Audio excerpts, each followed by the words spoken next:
জয় যিশু। প্রভুর ঘরে আরেকটি বার আপনাদের সঙ্গে আমি অনুগ্রহ প্রার্থনা ভবন বর্ধমান থেকে আসি ঈশ্বরের বাক্যকে নিয়ে।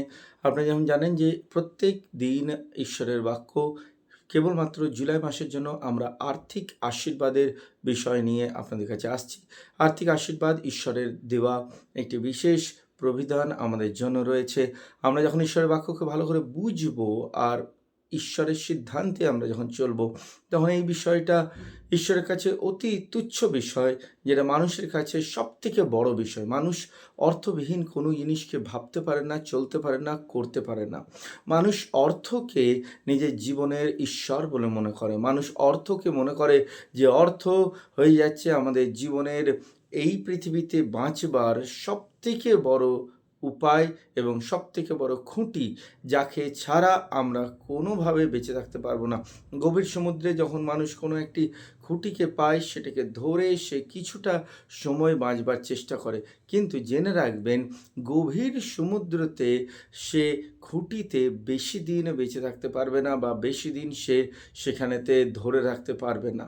তাই এই পৃথিবীতে অর্থ আমাদের প্রয়োজন, অবশ্যই প্রয়োজন, প্রত্যেকটি ব্যক্তির প্রয়োজন, কিন্তু অর্থ আমাদের জীবনেতে সেই গভীর সমুদ্রে একটা ছোট্ট খুঁটির মতো, যেটা কিছুটা সময় আমাদেরকে বাঁচিয়ে রাখবে, কিন্তু জীবনের যখন বড় বড় ঢেউ আমাদের জীবনের উপর উঠবে, জীবনের বড় বড় উত্থাল পাথাল আমাদের জীবনের মধ্যে আসবে, সেই সময়তে কিন্তু এই অর্থও একটা সময়তে এসে তার ক্ষমতা ছেড়ে দেবে। সে তার ক্ষমতাকে আর ধরে রাখতে পারবে না। তাই আজকে যে বিষয় নিয়ে ঈশ্বরের বাক্য আমি আপনাদের সামনে শেয়ার করব, ঈশ্বরের বাক্য বলবো, এটা ধ্যানপূর্বক শুনবেন। খুব অল্প সময় আমরা ঈশ্বরের বাক্যর ওপর ধ্যান দেবো। তা লেখা রয়েছে মথির পুস্তক 6 অধ্যায় 19, 20, 21। মথির পুস্তক 6 অধ্যায় 19, 20, 21। আমরা একবার দেখব কি লেখা রয়েছে এখানে। এই পৃথিবীতে আমরা এই পৃথিবীতে তোমরা নিজের জন্য ধন সম্পদ সঞ্চয় করো না। এখানে ঘুণ ধরে ও মরচে পড়ে, তা নষ্ট হয়ে যায়, আর চোরে শীত কেটে তা চুরিও করতে পারে। বরং স্বর্গে তোমার জন্য সম্পদ সঞ্চয় করো, যেখানে ঘুণ ধরবে না, মরচেও পড়বে না, চোরেও চুরি করবে না। তোমার ধন সম্পদ যেখানে রয়েছে, তোমার মনও সেখানে পড়ে থাকবে। ঈশ্বরের বাক্য খুব সুন্দরভাবে বলছে যে ধন আর সম্পদ আমাদের যেখানেতে রয়েছে, সেখানে আমাদের মনও থাকবে। আমি আপনাকে সত্য কথা বলি, এই পৃথিবী যখন ঈশ্বর নির্মাণ করে, এই পৃথিবীকে ঈশ্বর নির্মাণ করবার জন্য তার কিন্তু অর্থের প্রয়োজন হয় না, বা এই পৃথিবীকে আজও পর্যন্ত যে সাস্টেন করছে, অর্থাৎ সেটাকে ধরে নিয়ে যাচ্ছে, এইটাকে ধরবার জন্য ঈশ্বরের কিন্তু কোনোভাবে কোনো প্রয়োজন হয় না অন্য কোনো কিছুর সাহায্যে।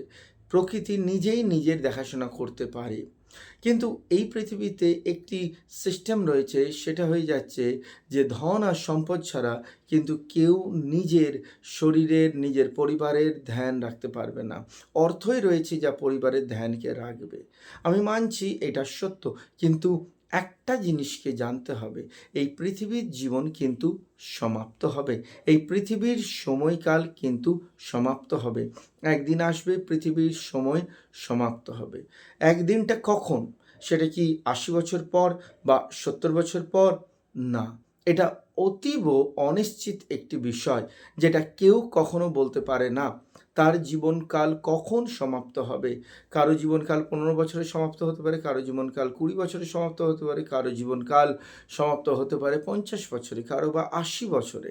কেউ নিশ্চিত নয় যে তার জীবনকাল কখন শেষ হবে। এবং আমরা জানি যে পৃথিবী এত অনিশ্চিত একটি জায়গা, যেখানে কেউ কারোর জীবনের গ্যারেন্টি, কারোর জীবনের কোনো বিষয়কে ধরে রাখতে পারে না। তাই ঈশ্বরের বাক্য বলছে, ঈশ্বরের বাক্য খুব পরিষ্কার করে বলছে, তুমি একটি জায়গাতে ধন সঞ্চয় করে রাখো, একটি স্থানেতে ধন সঞ্চয় করে রাখো। সেই স্থানটা কি?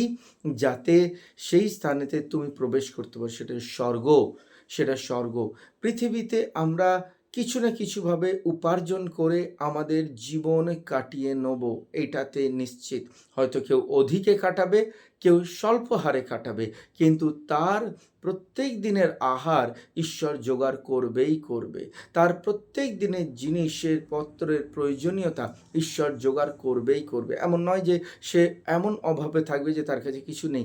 কিন্তু সবথেকে বড় জায়গা যেটার জন্য সে ধ্যান দেয় না বা লোকেরা সেই বিষয়টা নিয়ে বোঝে না, তা হয়ে যাচ্ছে স্বর্গ।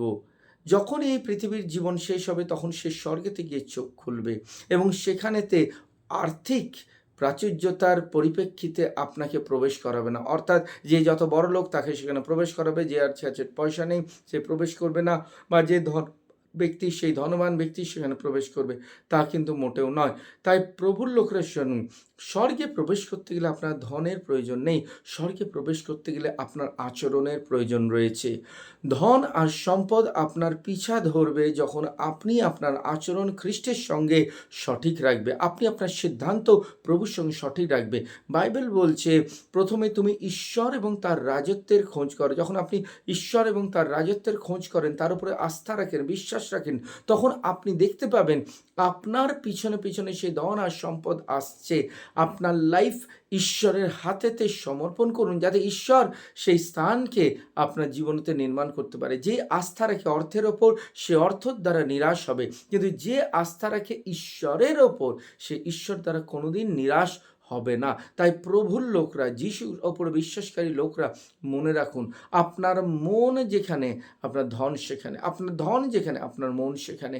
এটা একটা সঙ্গে রিলেটেড রয়েছে। তাই আপনি যদি আপনার মন খ্রিস্টের ওপরে রাখান, আর ঈশ্বরের থেকে বোধহয় ধনীবান বা ধনবান ব্যক্তি আর কেউ নেই, তার থেকে বোধহয় প্রাচুর্যতার আশিসের ব্যক্তি আর কেউ নেই।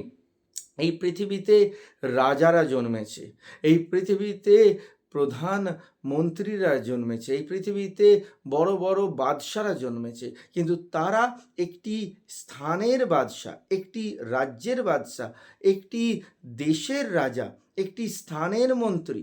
কিন্তু ঈশ্বর গোটা পৃথিবী, গোটা বিশ্ব ব্রহ্মাণ্ড, জল, প্রত্যেকটি বায়ু, সব কিছুর তিনি রাজা। তাই তিনি সব থেকে বড় ধনবান, তার থেকে ধনবান আর কেউ নেই।